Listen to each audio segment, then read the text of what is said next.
I am a medical researcher, and I think my mentor is stealing my research work. I still can't believe it. I've been working at a research institute for about 5 years now. I love my job despite long hours and low pay. 2 years ago, Dr. Webb selected me as her mentee for a major cancer research project. I was thrilled to be chosen. For the first year and a half, things were great. Dr. Webb included me in meetings, added me as co-author on papers, and seemed invested in my development. She was tough but fair. I was putting in long hours, but it felt worth it because I was making progress and our research showed promise. My father had a stroke last year and moved in with me needing daily care. I'm an only child and I want to take care of him. The medical bills are high and my salary gets stretched between rent, my dad's care, and living expenses. About 6 months ago, things with Dr. Webb changed. She asked me to work longer hours, including nights and weekends. I was already handling my dad's care, but I didn't want to disappoint her, so I made it work. She said, "This is what it takes to succeed in our field, and if you want to make a real impact, sacrifices are necessary." I pushed myself harder. Last weekend, I was in the lab running tests on a new approach. I noticed something in the data and confirmed a significant breakthrough that could lead to a new cancer treatment. Monday morning, I went to Dr. Webb's office to share the news. She asked detailed questions about the methodology and data after I explained the potential impact of the results. "This is very interesting. Send me all the data files. I'll clean them up before we show them to the department head on Wednesday." I felt uneasy, but assumed this was normal procedure. She mentioned adding the results to our paper, which made sense since we'd been working on this project together. I sent her everything. Then I received an email from Dr. Marshall congratulating me on Webb's breakthrough and scheduling a meeting with potential funders. I opened the attached presentation. It presented my breakthrough as Dr. Webb's work. My name was barely visible on the acknowledgement slide, listed among lab technicians and support staff. I realized she was taking credit for my work. I decided to talk to her directly. I went to her office and asked about the presentation. "This is how things work. You're still learning how this field operates. You should be grateful for the mentorship opportunity I've given you." When I pointed out that the breakthrough came from my weekend work, she said that all work done under her supervision reflected her guidance and expertise. "Remember, I have connections throughout this field. Your future recommendations would depend on being a team player." She was telling me to accept this or risk my career. I left her office not sure what to do. This was my work, and she could blacklist me. With my father's medical bills and immigrant status, I can't afford to lose this job. My dad noticed something was wrong, but I couldn't tell him. My partner thinks I should document everything and speak to HR, but I'm afraid of accusing someone as established as Dr. Webb without proof.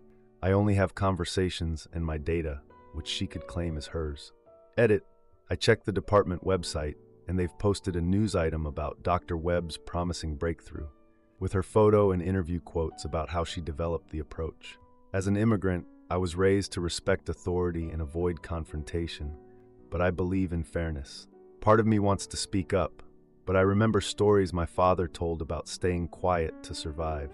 I don't want to make a decision I'll regret, since this could affect my career and my ability to care for my father. Any advice from people who've dealt with academic theft or workplace bullying would help. Thanks for reading. Now, for the first update. It's been a week since my post about my mentor stealing my research, and I'm still in shock. Thank you all for the support and advice. First, I want to address some common questions. 1. Yes, I've been documenting everything, saving emails, taking notes after conversations, etc. 2. No, I don't have the option to switch labs or institutions right now because of my visa situation and my dad's medical needs. 3. Several people suggested getting a lawyer, but I can barely afford my dad's medical bills, let alone legal fees. 4. My field is specialized, so Dr. Webb could make it hard for me to find another position if she wanted to. I decided to follow the advice many of you suggested and speak directly with Dr. Marshall. I spent days preparing and gathering documentation of my weekend work that led to the breakthrough. I was nervous, but thought I had a solid case. I scheduled a meeting with Dr. Marshall for Wednesday morning. His assistant found a 30-minute slot, and I arrived early and waited outside his office. When I entered, he welcomed me and then interrupted. I explained that Dr. Webb took credit for my breakthrough. "I understand you're upset, but these mentor-mentee dynamics can be complicated. You have to understand that Dr. Webb has brought millions in funding to this institution over the years." I showed him the timestamps, data files, and lab notes. He He barely looked at them and said, "This sounds like a communication issue. Perhaps there's a cultural misunderstanding about how collaborative research works in America." I pointed out that I've been in this country since I was a teenager and have been working in research for years. He replied, "Without Dr. Webb's guidance and resources, you wouldn't have had this research opportunity. Focus on being a team player rather than making accusations." The meeting ended soon after. As I left, I overheard him on the phone saying he had handled it. I felt defeated walking back to my lab. Dr. Marshall had already decided to side with Dr. Webb. The meeting was a formality, not an investigation.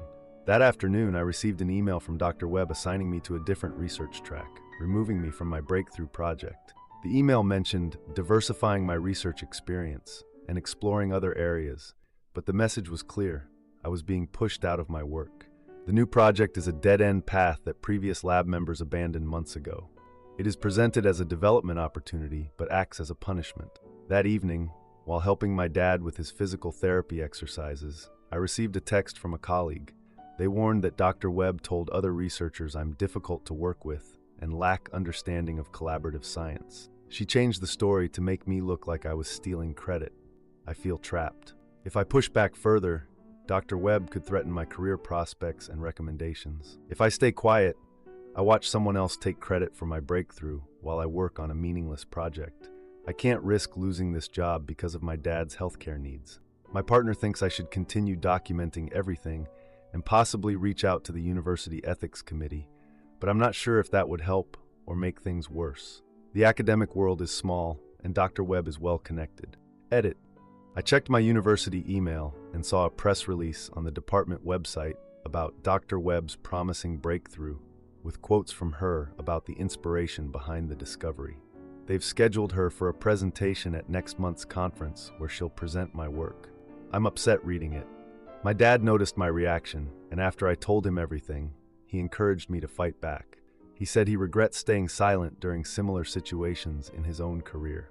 I'm still figuring out my next steps, but hearing your perspectives has helped me feel less alone. Thank you to everyone who shared similar experiences or offered advice. I'm reading everything, even if I can't respond individually. Now for the second update. Update 2. It's been 2 weeks since my last post about my mentor stealing my research, and things have worsened. Thank you all for your support and advice. I've been reading every comment, even though I haven't had time to respond to all of them. The atmosphere in the lab is unbearable. Dr. Webb micromanages everything I do and excludes me from important meetings. I've been documenting everything, saving emails, taking notes after conversations, screenshots of schedules showing my exclusion. My colleagues have mostly stopped talking to me. When I walk into the break room, conversations shift to weekend plans or the weather. A few still make eye contact, but most keep their distance. They know what happens when you end up on Dr. Webb's bad side. Last Thursday, a junior researcher pulled me aside in the equipment room. She seemed nervous and kept glancing at the door. "You're not the first one," she said. "Dr. Webb did this to at least 2 postdocs last year. They either quit or accepted it to preserve their careers." She said 2 researchers left after making progress, only to see their work published with Dr. Webb as primary author months later. Since then, she has avoided me. I've been trying to shield my dad from this drama. He's focused on his recovery, and I didn't want to add work stress. But after dinner 3 nights ago, he pressed me until I told him everything. Then something happened that made everything worse. I was working late on Monday to avoid Dr. Webb when I saw her email open on a shared computer. It was a draft to department heads asking to be the sole presenter at next month's conference. The attached slides used my work with no attribution. The presentation included research paths from my private notes on the lab server. She accessed my files without permission. I took screenshots and emailed them to my personal account. The next morning, I arrived early and found Dr. Webb in the conference room preparing her presentation. I decided to confront her about my notes. I stood near the door and left it partially open. She denied it at first. When I mentioned data that could only have come from my folder, she changed tactics. As the principal investigator, all research in this lab belongs to me. I pointed out that this violated our institution's intellectual property policies on individual contributions. Her tone shifted. "Challenging me would be career suicide," she said. "You should consider your position as an immigrant researcher before making accusations." At that moment, another researcher walked in. Dr. Webb switched to a polite tone and asked if I'd completed my assigned tasks. I said I would and left. That afternoon, I received a formal email listing performance concerns that had never been mentioned before. Difficulty collaborating, not meeting expectations, and communication problems with senior staff. It set a meeting for a performance improvement plan next week. This is clearly the first step toward firing me. I forwarded the email to my personal account and added it to my web retaliation folder. The timing, right after my confrontation, shows the retaliation is intentional. The next morning, I discovered I'd been removed from the department mailing list for the weekly roundtable. When I asked the admin assistant, she said Dr. Webb updated the list. 3 junior researchers are still included. The isolation tactics are more obvious. At home, my dad noticed something was wrong again. I was helping him with his exercises and kept zoning out. I told him about the threat to my position. I expected him to tell me to stay quiet. Instead, he shared his own experience. When he first came to America, his supervisor took credit for his designs. When he spoke up, he was reminded that his visa depended on his job. He watched others advance while he stayed in place. I regret not fighting back, he said. Your generation shouldn't have to repeat my silence. His words felt like permission to stand up for myself. But how do I fight back without risking my career and our finances? Yesterday, I found our department's ethics guidelines and saw a section on the Ombudsperson office. They're a confidential, neutral party that helps resolve conflicts without formal proceedings. They can't share details with Dr. Webb without my permission. I've scheduled a meeting with them for tomorrow morning. I'm not getting my hopes up, but at least they can't share details without my consent. I've also looked at the university's intellectual property policy. It requires acknowledging individual contributions in collaborative work. I'm not sure it's enough, but it's something. Edit. I've received many messages. I'm overwhelmed by your responses, especially from those with similar stories of academic theft. Several people suggested I contact the ombudsperson, and others recommended looking for positions elsewhere. Someone offered to connect me with researchers in my field. I'm focusing on self-care and gathering evidence for my meeting. I'll update when I know more about my options. Thank you all for making me feel less alone. Now for the final update. Final update. The mentor who stole my research faced consequences. First of all, thank you to everyone who supported me and gave advice, especially those who encouraged me to document everything. It's been just over 3 weeks since my last update. After that meeting where Dr. Webb threatened my career and made that immigrant comment, I spent the weekend reviewing university policies and procedures instead of studying cancer cells. I found out our institution has a research integrity committee with external reviewers not tied to internal politics. They meet quarterly to review compliance with federal funding requirements. Their next meeting was scheduled for Tuesday afternoon. With my partner's help, I organized my evidence into a file. We included screenshots of unauthorized server access, timestamps showing Dr. Webb accessed my folders when lab records showed she was off campus, emails documenting retaliation after I confronted her, and presentation slides using my work without attribution. My partner wanted to include personal details about the impact, but I kept it focused on policy violations. I also took a risk and reached out to 3 researchers who had left Dr. Webb's lab. I found them on LinkedIn and sent messages. All 3 responded within hours. They shared experiences similar to mine. Breakthroughs labeled as collaborative work, private research accessed without permission, and threats about visa status or recommendation letters. None had formally complained because of Dr. Webb's influence. One forwarded me emails from 3 years ago that matched the performance concerns messages I received after questioning Dr. Webb. None were willing to go on record officially, but knowing I wasn't imagining things gave me more confidence. I skipped my meeting with the ombudsperson. I walked into the Research Integrity Committee meeting on Tuesday without permission. At the start time, I asked for 5 minutes to discuss a serious research ethics violation. The committee chair looked annoyed at first, but when I mentioned unauthorized access to private research data, she asked me to sit down. I presented my evidence methodically, focusing entirely on specific policy violations rather than how I'd been treated. I showed them the timestamps of server access, my original notes with creation dates, and the presentation slides clearly showing my work presented as Dr. Webb's. One external reviewer, Dr. Chen, asked specific questions. "And you verified these timestamps against building entry records?" he asked. Halfway through my presentation, Dr. Marshall and Dr. Webb entered. They had been notified that a research concern was being discussed, but didn't know who raised it. Dr. Webb interrupted. This is a misunderstanding from an inexperienced researcher who doesn't grasp collaborative attribution standards, she said. Dr. Chen held up his hand and asked her to wait until I finished.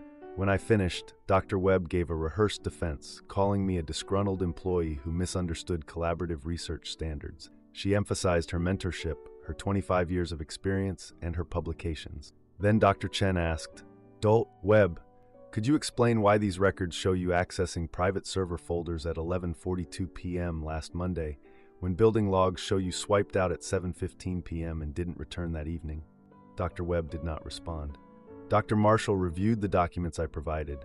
The committee asked everyone except board members to leave. As I gathered my materials, Dr. Chen said, "Thank you for your courage in coming forward." 2 days later, I received an official email from the Research Integrity Office. They had launched a formal investigation, effective immediately. Dr. Webb had been temporarily removed from all supervisory roles pending the investigation results. My project had been reassigned to another senior researcher, and I would be given proper attribution for my work at the upcoming conference. The email also outlined whistleblower protections and confidential resources available to me. Word spread quickly through the department. Some colleagues avoid me, but others have made small gestures of support. The junior researcher who had warned me about previous cases brought me coffee yesterday and sat with me in the break room. My dad's reaction was calm. When I told him what happened, he said, "This is why we came to America." Then he insisted on cooking a celebration dinner. I know this isn't over. The investigation will take months, and academia has a long memory. Some people will view me as a troublemaker regardless of the outcome. There will be awkward conferences and closed professional doors. For the first time in months, I feel relief. I never expected my research career to include fighting academic theft, but here we are. Thanks to everyone who encouraged me to stand up for myself. Edit. 3 other researchers have privately contacted me since the investigation was announced, sharing similar experiences with Dr. Webb. The Research Integrity Office has asked to interview them as part of their expanded investigation. It seems my case is part of a long-standing pattern, and I'm disappointed in the system that allowed this to continue.